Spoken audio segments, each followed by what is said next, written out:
উকিল ম্যাডাম, চিহ্ন না দেখা গেলে শালার মানুষ নিজের গায়ের জন্মদাগ ভুলে যায়। আমারই কি মনে রাখবে? এই আমার চিহ্ন রইল, রেখে দিন আপনার কাছে। নয়তো আমাকে মনে রাখার মতো কেউ হয়তো থাকবে না দুনিয়ায়। কেউ মনে না রাখলে এই দুনিয়ার দিব্যি একটা আস্ত জয় আমিরকে ভুলে যাবে। এইটা ঠিক না। বড় সাহেব দিছিল এইটা আমার 25তম জন্মদিনে 2012-তে। 75তমেও যেন থাকে আপনার কাছে। ততদিন আমি থাকবো না।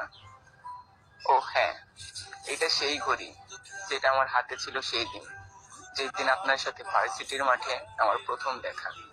আবার এই দিনও, যেই দিন আপনার নামে আমি একটা বলি চড়াইতে আসছি। এই শালা ঘড়ি আমার জন্য কুফা আর আস্ত একটা বেঈমান। থাকে আমার হাতে, অথচ শালার কাটা টিকটিক করে আপনার নামে। তো ওইটা আপনার কাছেই থাকুক।